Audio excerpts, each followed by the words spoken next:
Neemias capítulo número 1, verso de número 3, diz a palavra de Deus: E eles me disseram, vou ler aqui na minha tradução, você que trouxe a sua Bíblia, quem não trouxe, pode me acompanhar na retaguarda. E eles me disseram, os restantes que ficaram do cativeiro lá na província, estão em grande aflição e desprezo. Repita comigo, aflição e desprezo. E a muralha de Jerusalém também está demolida, e os seus portões estão queimados pelo fogo. E sucedeu, quando eu ouvi essas palavras, que eu me assentei e chorei, e lamentei alguns dias, e jejuei e orei diante do Deus do céu. E disse, eu te busco, ó Senhor Deus do céu, o grande e terrível Deus, que guarda o pacto e a misericórdia por aqueles que o amam e observam os seus mandamentos.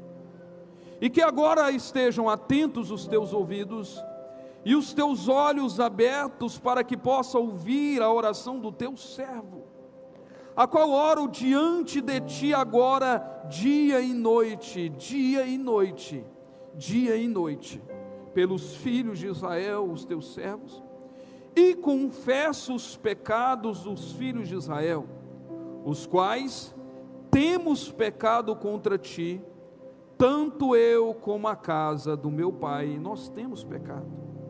Verso 7, temos agido muito corruptamente contra ti, e não temos guardado os mandamentos, nem os estatutos, nem os juízos, que o Senhor ordenastes ao teu servo Moisés.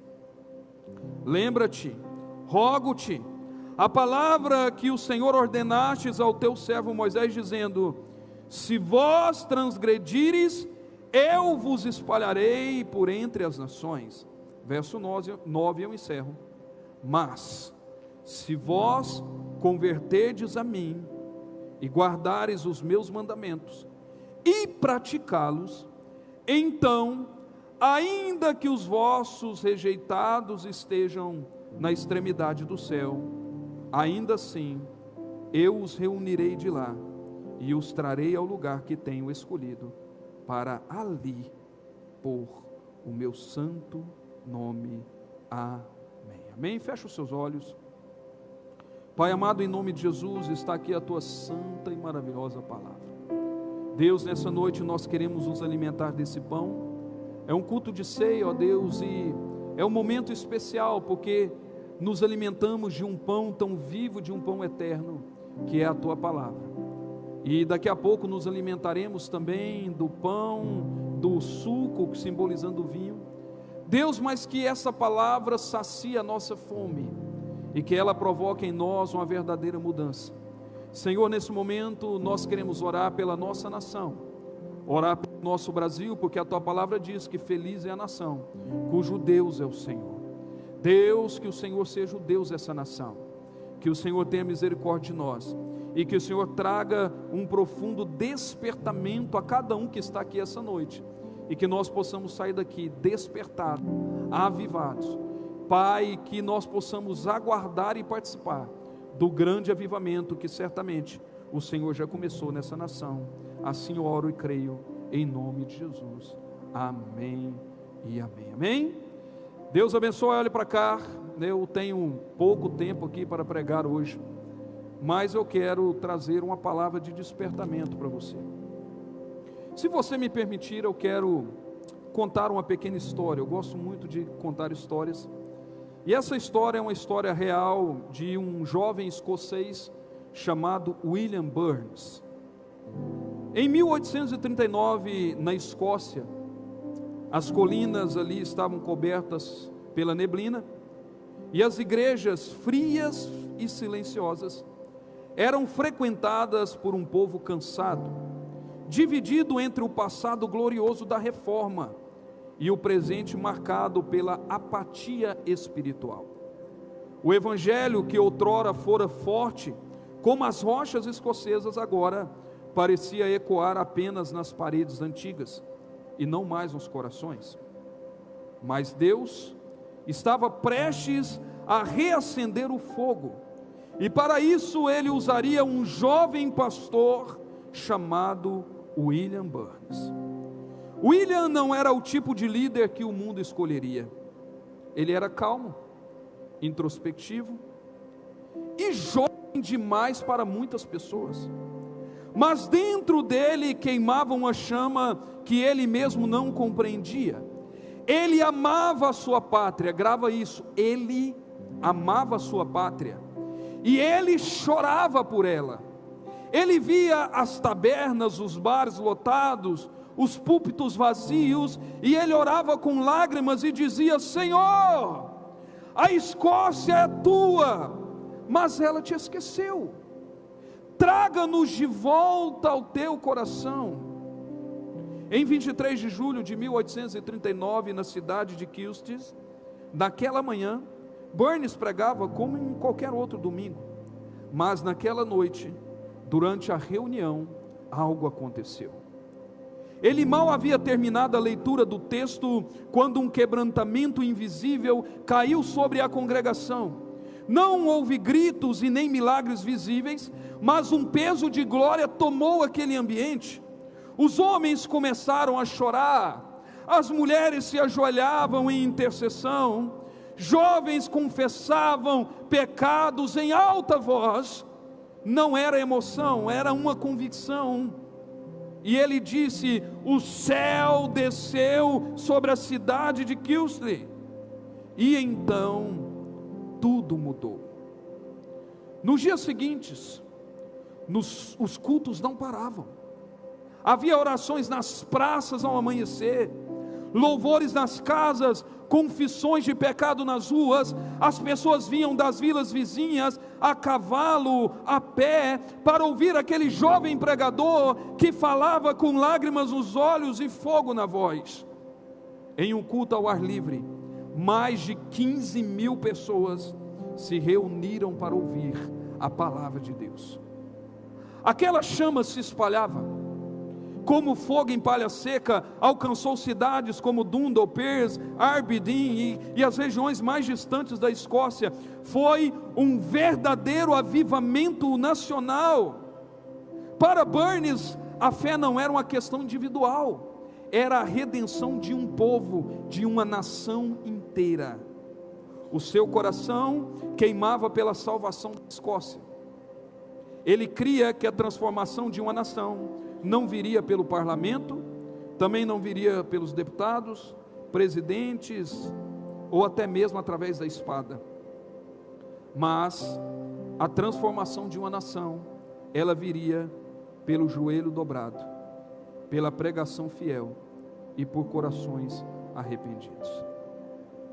Ele disse, Burns disse: oh meu Deus, que a Escócia seja conhecida não por seus campos verdes ou castelos antigos, mas por ser a terra onde Deus habita.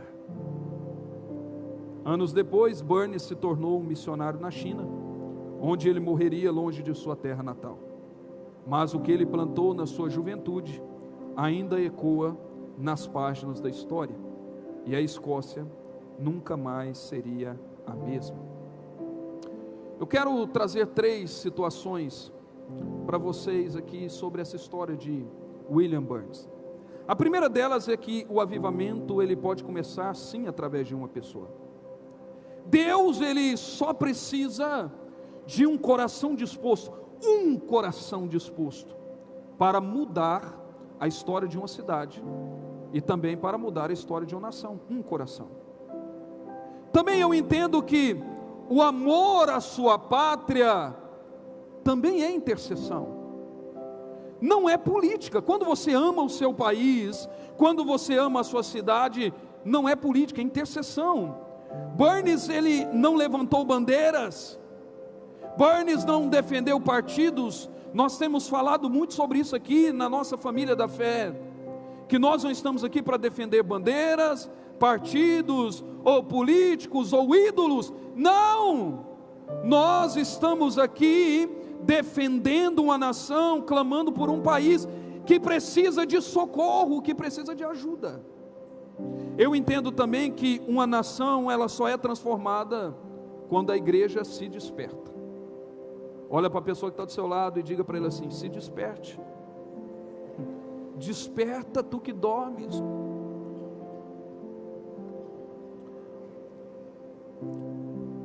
O fogo, ele caiu primeiramente em uma pequena igreja, em uma pequena cidade do interior de um país chamado Escócia. O fogo começou em uma pequena igreja local, e dali ele se espalhou como palha. Eu não sei, alguém aqui já presenciou um incêndio? Alguém aqui já passou por um incêndio? Levanta a mão se você já passou, me ajude a pregar. Eu já passei, irmão. Nessa época de seca é terrível. Eu me lembro uma vez, quando eu era presidente da ABB, que na madrugada, era por volta de 2 horas da manhã, o meu telefone toca e me ligam dizendo: Ademar, corre aqui porque estamos precisando de ajuda. O corpo de bombeiro não funcionava na época, não tinha corpo de bombeiro, e nós fomos lá, e era de madrugada, o tempo seco, e parece que quanto mais a gente ali tentava apagar o fogo, mais o fogo se espalhava, porque, irmãos, quando o fogo se espalha, ele pode começar numa pequena brasa, e normalmente é assim que começa. Quantos incêndios já foram iniciados por causa de um toco de cigarro? Por causa de um pequeno palito de fósforo? Aquele incêndio começou em uma pequena cidade no interior da Escócia. Quantos creem que isso pode acontecer aqui também?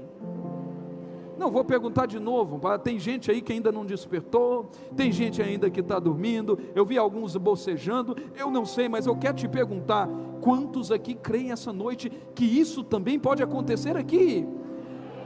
Em uma pequena cidade, no interior de um estado, conhecido Brasil afora, como o estado do sertanejo, como o estado dos roceiros, como o estado daqueles que gostam do piqui. Mas uma pequena chama, quando ela se acende, quando ela se alastra, ela tem o poder de transformar uma nação inteira. Uma nação inteira. Amados, eu quero hoje pregar esse tema: quando a igreja clama, uma nação se levanta. Você pode me ajudar a pregar? Vamos ler juntos aqui no 3, 1, 2, 3. Quando a igreja clama, uma nação. Uau! Uau! Amados, o livro de Neemias, eu sou apaixonado pelo livro de Neemias, de verdade. Eu sou apaixonado pela Bíblia, por inúmeros livros, mas o livro de Neemias, para mim é um livro muito interessante, porque, pastores, ele nos traz uma lição muito forte e poderosa, sobre oração, sobre sacrifício, sobre ação, sobre disponibilidade. Neemias aqui é o personagem central desse livro. E esse Neemias, ele desistiu, escute isso, Neemias, ele desistiu de uma posição responsável, de uma posição que provavelmente era muito bem remunerada. Neemias era o copeiro do rei, e não era de qualquer rei. Neemias era o copeiro do rei da Pérsia, era o maior rei daquela época, era o maior império. Você está me entendendo? O cara era copeiro. Pastor, mas ser copeiro é uma bobagem. Deixa eu aqui trazer você para essa realidade. Quem que era o copeiro de um rei? O copeiro do rei era aquele que experimentava todas as bebidas antes de o rei consumir. Por quê? Porque se tivesse veneno, porque era muito natural e normal que grandes reis sofressem atentados o tempo todo. Veneno, facada, pancada, não sei. Era natural. Então, o copeiro do rei, ele era a pessoa que antes ele bebia,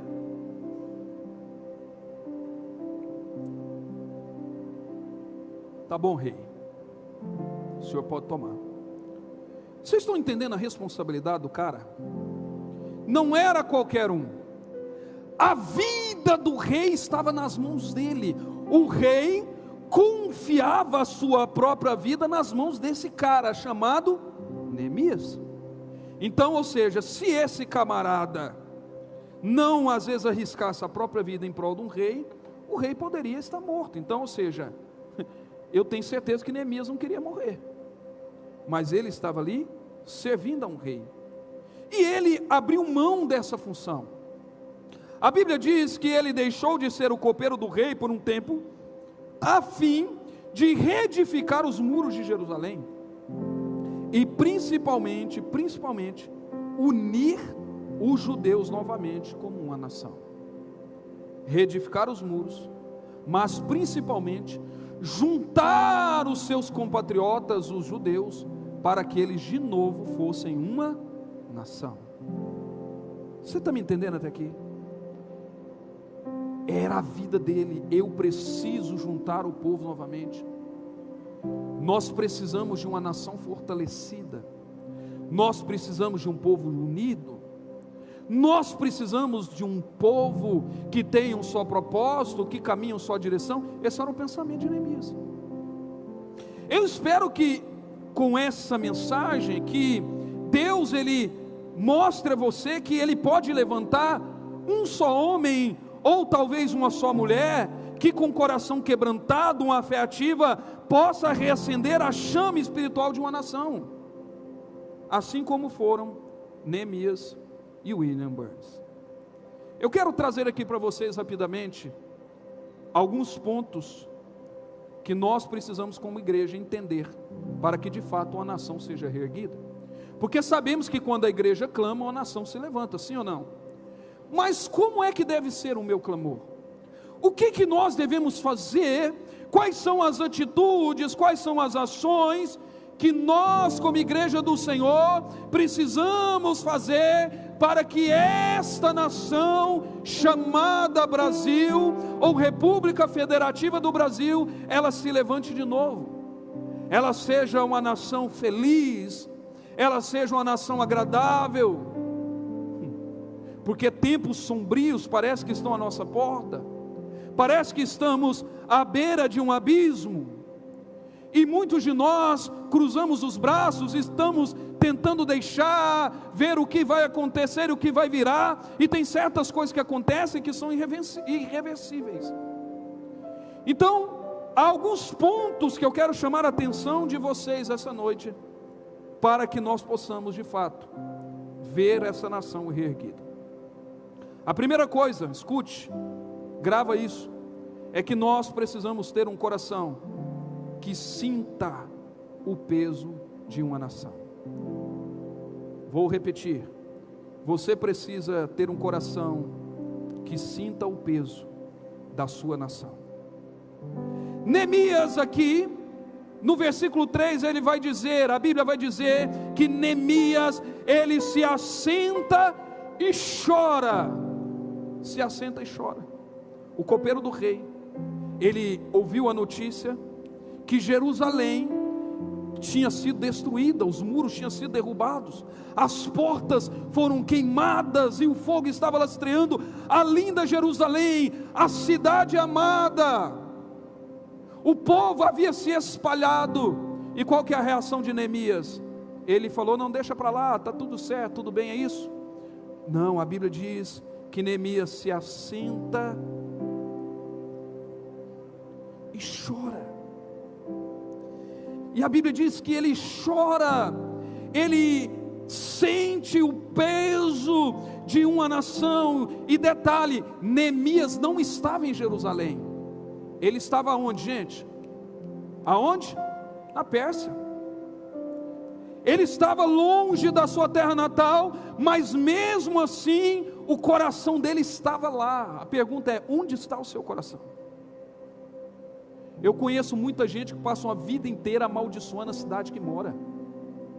Eu conheço pessoas, acho que vocês não, mas eu conheço pessoas que passam a vida inteira amaldiçoando a sua nação, o seu país. Ah, esse país, queria morar fora, Deus te plantou aqui. Deixa eu te falar um negócio, irmão, Deus te plantou aqui, você querendo ou não. Aí a pessoa passa a vida inteira amaldiçoando a cidade, passa a vida inteira amaldiçoando a nação, e quer ser próspero nessa nação. Não vai, não vai. A Bíblia diz que Neemias não estava em Jerusalém, mas o coração dele estava lá. Assim como Burns, ele chorava também pela Escócia, que aquele país que já foi palco de reformas poderosas, agora era um país de uma igreja fria, de uma igreja apática, uma igreja perdida. E a primeira atitude de Burns, assim como foi de Neemias, foi chorar. Chorar. O avivamento, ele começa no íntimo de um coração que sente dor pelo seu povo.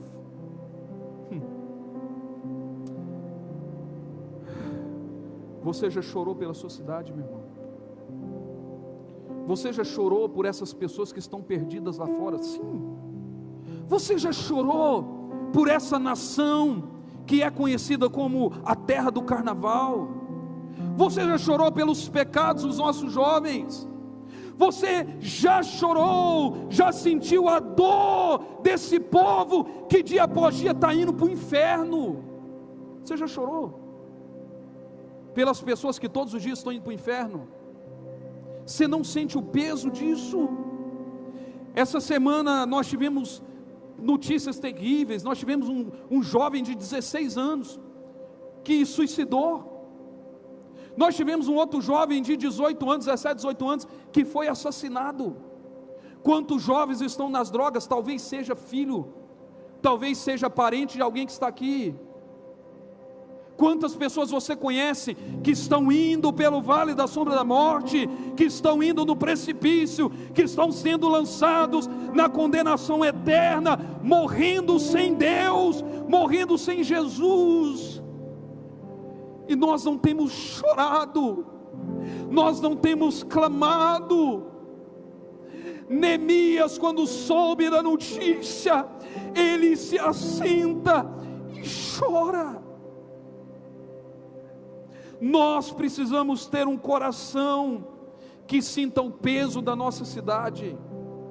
Se isso não te incomoda, ver jovens se perdendo, ver jovens morrendo, se não incomoda você, saber que pessoas que você ama, se nada acontecer, vão para o inferno, vão para a eternidade sem Deus. Se isso não te incomoda, saber que os seus filhos estão aí sendo lecionados, ensinados sobre ideologias satânicas, diabólicas. Se não te incomoda saber que se nada for feito, nós perderemos essa geração, eu não sei mais o que posso te incomodar. Nós precisamos ter um coração que sinta o peso de uma nação. A segunda coisa, para que nós possamos ver essa nação reerguida, pastor Franciel, nós precisamos entender que a oração, ela precisa se tornar uma arma nacional. Repita comigo: a oração precisa se tornar uma arma nacional. Amém?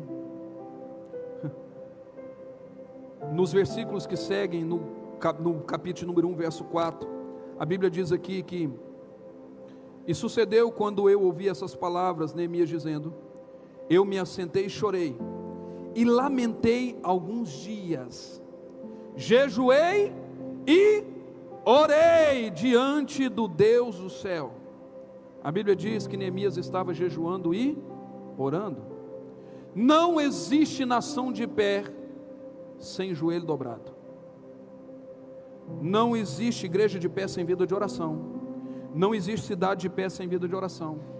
Não existe avivamento sem vida de oração. Neemias não começou ali com estratégias, mas Neemias começou com oração intensa e jejum. Havia necessidade da reconstrução de uma nação. O povo precisava se unir de novo. Neemias poderia, como muitos de nós, pensar em planos, estratégias, projetos, pesquisar na internet, dar um Google, contratar um coach, buscar no Instagram, não sei, mas todo projeto que se preze precisa começar com oração. William Burns, passou dias e noites em oração, dias e noites na Escócia, um jovem, um menino pastor, que era desacreditado por muitos, muitos viam ele sem potencial, era um menino muitas vezes introspectivo, calado, mas esse garoto, dia e noite, entendeu que a chave da vitória está não na nossa capacidade de estar de pé, mas sim na nossa capacidade de dobrar os joelhos e clamar a um Deus que nos coloca de pé.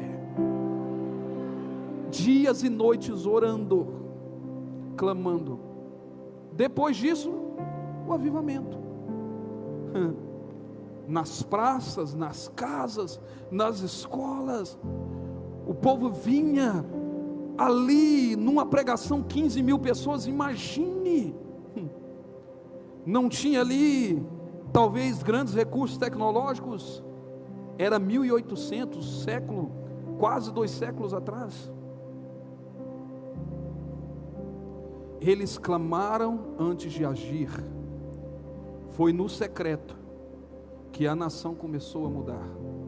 Sabe quando é que o nosso país vai começar a mudar? Quando o seu secreto começar a fazer diferença. Vou repetir, acho que pouca gente entendeu. Sabe quando a sua vida vai mudar?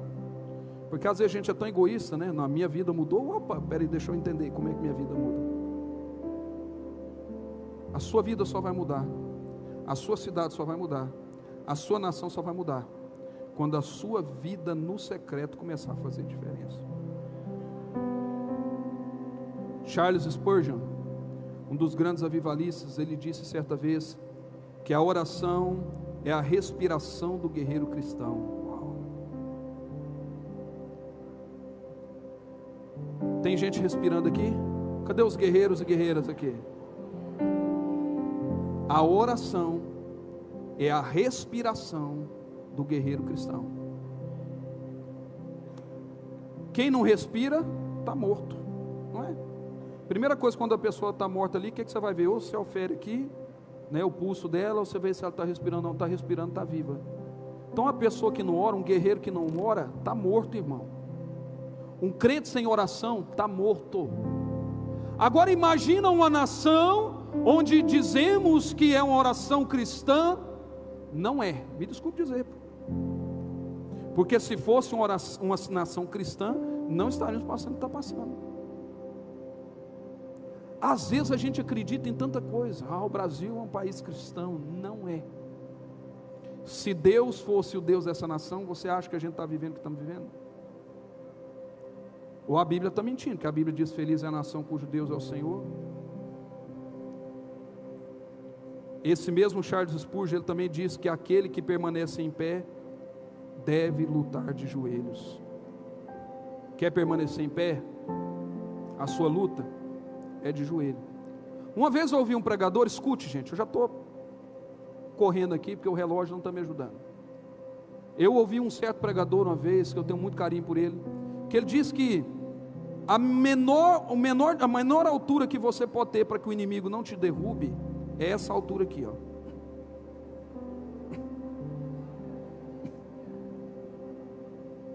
Ah, irmão, é joelho no chão, é boca no pó. Não tem como Satanás, não tem como o inimigo te derrubar, não. Se uma nação está desse jeito, irmão, não tem como a nação cair, não. Agora, quanto mais altivo e alto você tiver, mais fácil é você cair. Sim ou não? Antes de mudarmos as nossas ruas, as nossas cidades, nós precisamos mudar o céu com a nossa oração fervorosa. Aí a pergunta é: você é uma pessoa de oração? Nós temos a sala de oração ali, vejo ela sendo pouco frequentada. Tivemos uma vigília sexta-feira, louvado seja Deus pelas pessoas que vieram, foi maravilhoso, muito jovens, irmãos. Mas os adultos, é sinal que Deus está tendo misericórdia de uma nova geração que está surgindo. Mas a geração, parece que a oração deixou de ser importante, e ela deveria ser o mais essencial. A terceira coisa que precisamos entender para que a nação, para que nós possamos reerguer uma nação, é que a nossa fé, ela precisa virar ação prática. Grava isso. A sua fé, ela precisa virar uma ação. No capítulo de número 2, a Bíblia vai dizer que Neemias chega para o rei e fala com o rei. E a Bíblia vai dizer aqui, e ele disse ao rei. O rei olha para ele está triste. O rei pergunta o que foi. Ele faz uma oração e fala: ó rei, eu preciso disso. Rei, eu preciso de cartas. Rei, eu preciso reconstruir. Quantos estão me entendendo aqui? Imagine isso, ele está ali diante de um rei, e ele toma uma atitude.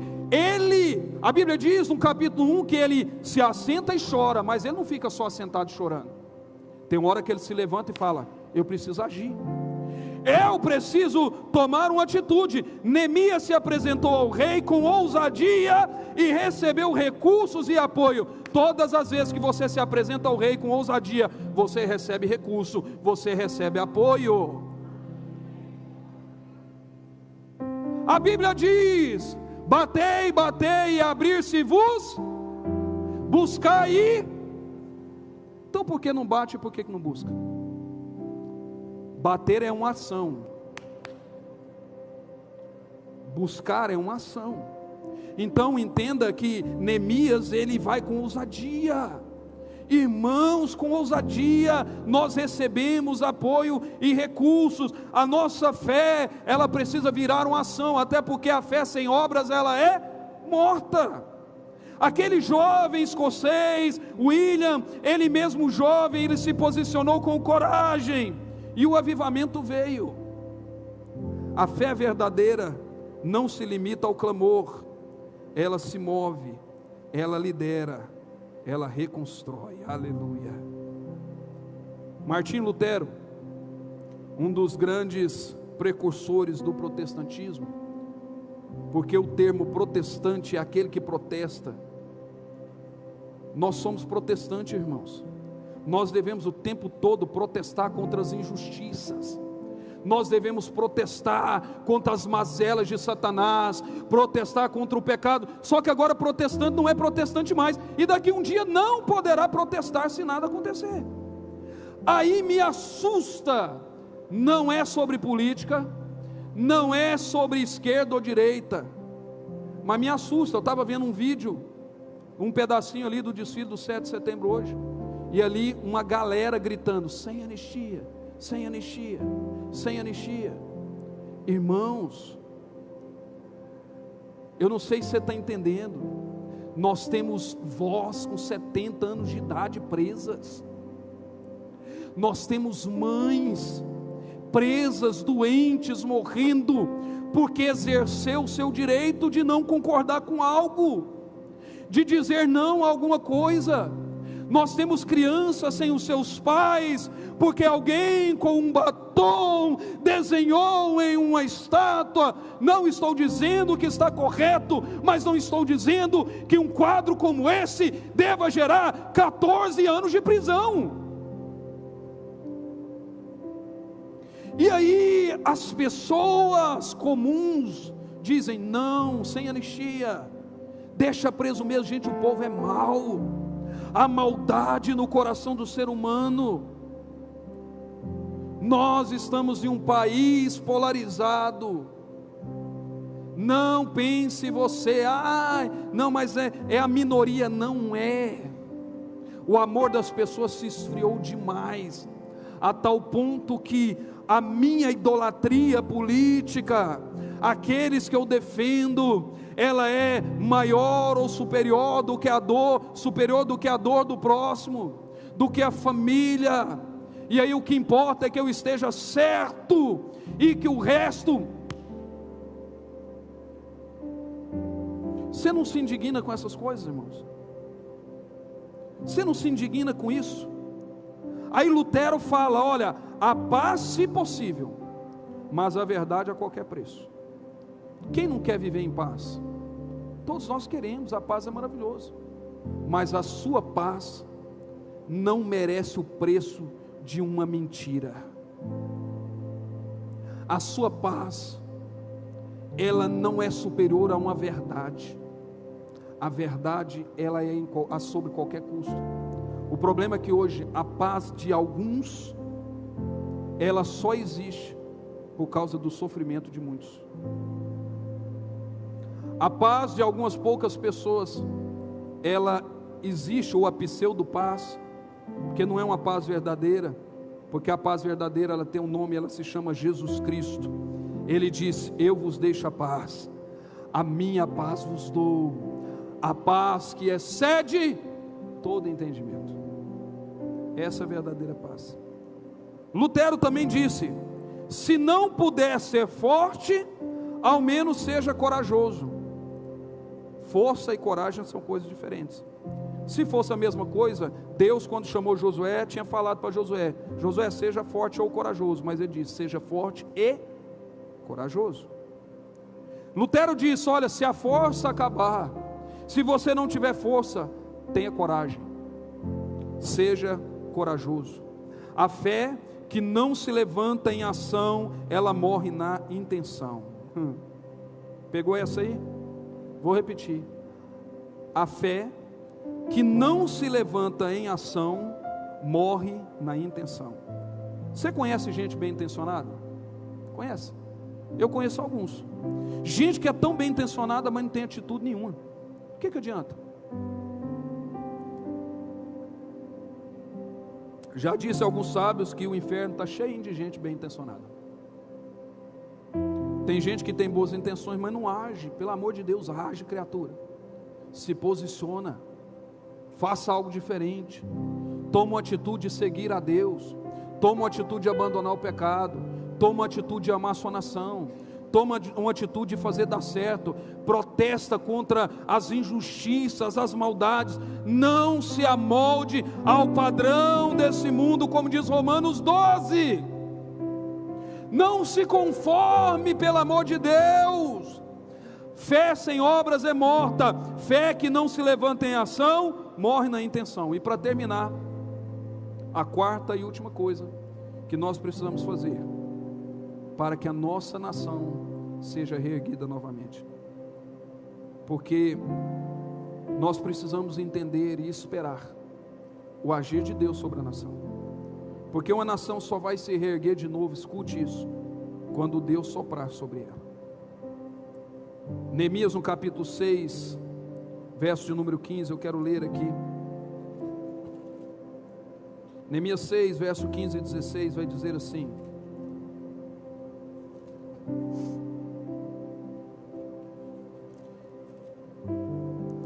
Neemias capítulo número 6, verso 15 diz: assim foi terminada a muralha. Terminou. Olha para a pessoa que está do seu lado e diz: falei lá, acabou.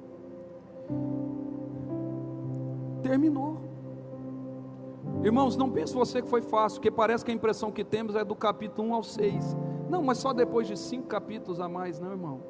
Teve muitos Sabalate, muitos Tobias, muita gente querendo derrubar, atrapalhar os planos, os projetos. Ei, mas tem muita gente que vai vir contra você. Tem muita gente que não vai querer seu sucesso. Tem muita gente que vai querer atrapalhar seus planos. Tem muita gente querendo impedir você de ter uma vida de oração. O que mais tem é distração. Tem muita gente que aparece como, muitas vezes, se apresentando como salvador da pátria. Pessoas boas, pessoas gentis, pessoas amigáveis, pessoas que vão te ajudar. A Bíblia fala que há caminhos que para o homem parecem direitos, mas o fim deles vocês sabem, né, gente? Sabe? O problema é por que a gente continua insistindo nesses caminhos? Tá na cara. Gente, fala uma coisa para você: tem coisa que parece ser tão boa, tão boa, tão boa, que você pode desconfiar. Um cara feio danado, feio de matar, igual a nós, de repente vem lá uma mulher, irmão, foge desse trem, está errado. Viu, Valdinho? Se aparecer na sua porta, corre. Está errado. Está errado, irmãos.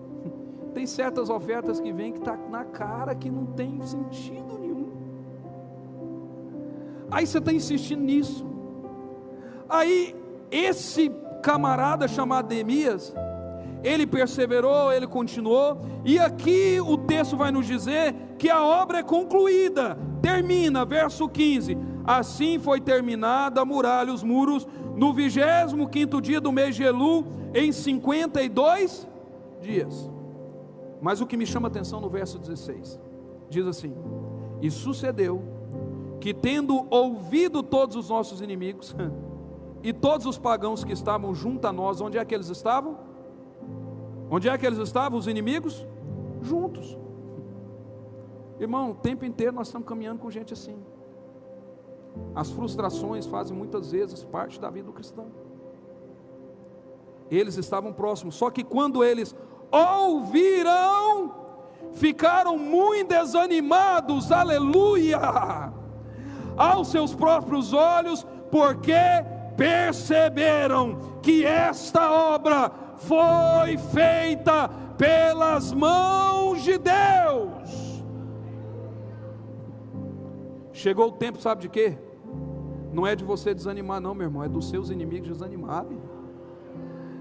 Chegou o tempo, meu irmão, não é de você parar não, é dos seus inimigos pararem. Vou dizer, porque acho que pouca gente está entendendo. Não chegou o tempo de você chorar não, agora é o tempo dos seus inimigos prantearem. Amém? Você pode se colocar de pé?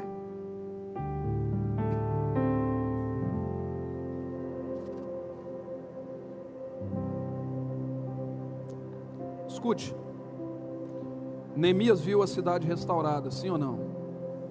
Gente, a melhor coisa do mundo é a gente olhar um trabalho muito árduo e a gente ver que nós conseguimos fazer, não é? Quantas vezes você começou algo e parou? Hoje nós estamos aqui num bom número de pessoas. Quantas vezes você começou alguma coisa e alguém no meio da caminhada foi ali um sambalate na sua vida e fez com que você parasse? Neemias, ele viu a cidade pronta. William Burns viu a Escócia pegando fogo, o fogo da glória de Deus. Amados, tem coisas que nós olhamos e parece que estão tão distantes. Imagino eu fico sonhando, recebendo ligações aqui, falando: pastor, corre aqui porque o fogo de Deus chegou na creche aqui. Pastor, corre aqui porque o fogo de Deus chegou na escola, nas universidades. Pastor, corre aqui porque uma galerinha aqui da Igreja Batista Renovada abriu um grupo de crescimento aqui na faculdade e a gente não sabe o que está acontecendo. Tem gente chorando, tem gente esperneando, tem gente gritando, tem gente clamando, tem gente pedindo perdão. Pastor, corre aqui pelo amor de Deus, porque começou uma reunião na casa de uma irmã e agora os vizinhos começaram a se aproximar, o bairro inteiro está ali, a rua está fechada de gente, não sabemos o que está acontecendo, tem cego enxergando, tem morto ressuscitando, tem milagres acontecendo. Ei, irmão, não sei se você está começando a enxergar isso, mas tudo começa com quando o céu se move, a terra responde. Aleluia. Quando o céu se move, a terra responde. O avivamento não é uma utopia, é resposta de Deus à obediência do homem. A sua fidelidade hoje pode ser o sinal de cura para a sua nação amanhã. Olha para mim, já estou encerrando. Escuta, Deus não precisa de muitas pessoas para mudar uma nação. Deus não precisa de todos para mudar uma nação. Sabe do que Deus precisa para mudar uma nação? Olha para mim. Deus precisa de um Neemias. Deus precisa de um Burns. Deus precisa de um você. Vou repetir, você entendeu? Deus não precisa de muitos para mudar uma nação. Deus precisa de um. Você consegue olhar para essa pessoa do seu lado e falar assim: é você. É você. Olha, hoje dia 7 de setembro de 2025, pode até parecer que as muralhas do nosso Brasil, as muralhas dessa nação, as muralhas da nossa fé estão rachadas, queimadas pela indiferença, queimadas pela idolatria moderna, porque tem idolatria de partidos, idolatria de políticos, e até pelo comodismo espiritual. Mas, uau, se o meu povo, que se chama pelo meu nome, se humilhar, se converter dos seus maus caminhos, se arrepender dos seus pecados, a Bíblia diz que o Senhor ouvirá dos céus, perdoará os seus pecados e sarará a sua terra. Você pode fechar os seus olhos por alguns instantes?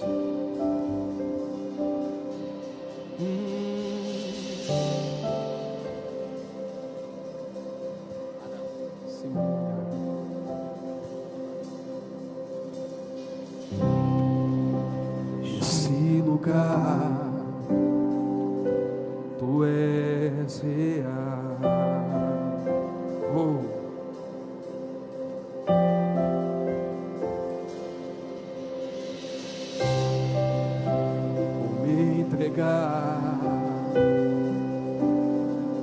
Totalmente.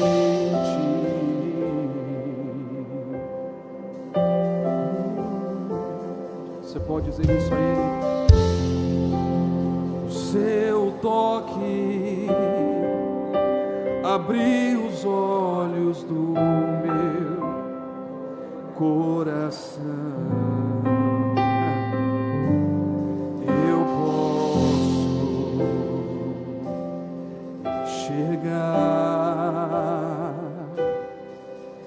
E entender, sim, Senhor, se eu me humilhar diante do teu altar e sacrificar aquilo que me custar, tu és minha fonte, os teus ouvidos, sim, Deus, ao meu clamor. Mas vale um dia, mais vale um dia, mais vale um dia no centro do teu querer, que toda a vida seja mais te conhecer. Tu és minha fonte, minha colheita, minha herança. Escute, com seus olhos fechados, por favor. Ramandala surire manas. Alalando do coloro surire ramala seremina. Helelai kore la la manas serere balaman surire manas. Nunca se houve tanta necessidade de arrependimento como nos dias atuais. Nessa madrugada, um grupo de líderes dessa casa saíram por volta das 5 horas da manhã, num domingo, para orar por essa cidade, para se arrepender pelos pecados dessa cidade. Você precisa se arrepender do seu pecado. Você sabe do que o Espírito de Deus está falando. Você está vivendo como se tivesse tudo bem, não está. Tem gente vivendo homossexualidade, está tudo certo. Tem gente transando, tendo relações sexuais antes do casamento, tudo certo, não é? Parece que está tudo certo. E está na igreja, na casa do Senhor. Que bom que você está aqui, mas não está certo, não está normal isso. Tem gente que mente que nem sente.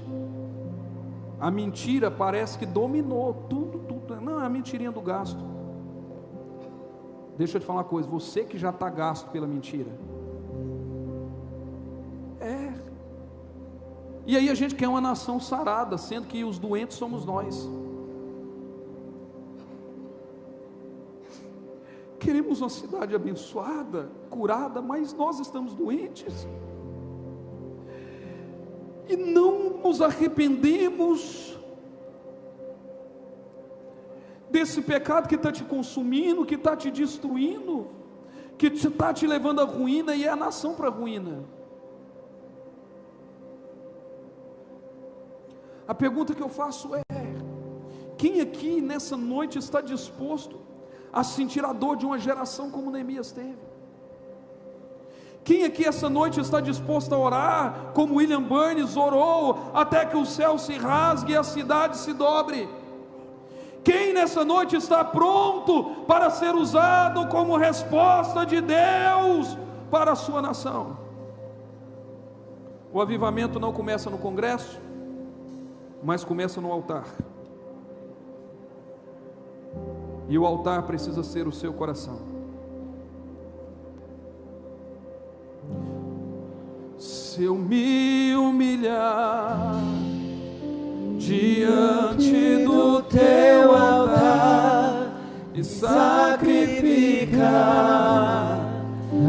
aquilo que me custa, inclinarás os teus ouvidos ao meu amor.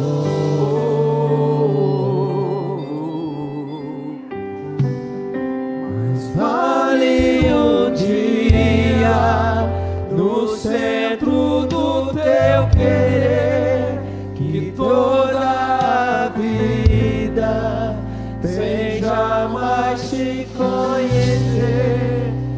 É minha colheita, minha herança. Você pode levantar as suas mãos. Você pode fechar os seus olhos. E se o meu povo que se chama pelo meu nome, o Senhor está nos convidando ao arrependimento. Você já se ocupou de tanta coisa. Você já se ocupou. O seu tempo hoje é tomado pelos seus negócios. O seu tempo hoje é tomado pelas suas vontades, pelos seus sonhos. Jesus está voltando e talvez Ele volte para você amanhã, talvez volte para você hoje. E você continua vivendo a sua vida como se nada estivesse acontecendo. É tempo de nos arrependermos. É tempo de dobrarmos os joelhos no chão. É tempo de clamarmos a Deus. É tempo de colocarmos a boca no pó. Porque quando a igreja clama, uma nação inteira se levanta. Eu quero convidar você onde você está, se você puder, dobrar os seus joelhos. Se você não puder, não tem problema. Você pode ficar de pé, você pode se assentar. Mas eu quero seguir a direção do Espírito de Deus nessa noite. E como igreja do Senhor, clamarmos por nossa cidade, clamarmos por perdão, nos arrependemos, porque sim, é o meu pecado, é o seu pecado não confessado, não abandonado, que tem impedido uma geração inteira de viver coisas extraordinárias em Deus. Não viveremos um avivamento se não nos arrependermos. Peça perdão pelo pecado do adultério. Quanto tempo você está traindo a sua esposa, o seu esposo?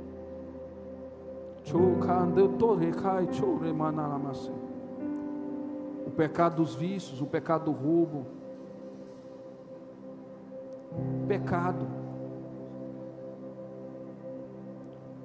Jogos. Tem gente viciada em jogos.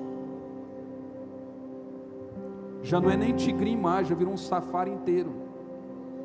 Já levou dinheiro, já levou intimidade com Deus, e está levando embora o seu casamento, e você não está entendendo o que está acontecendo.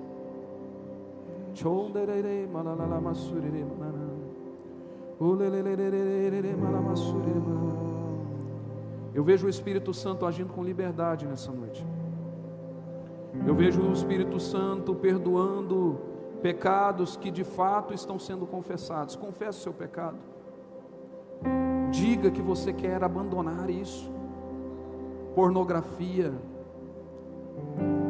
prostituição, lascívia,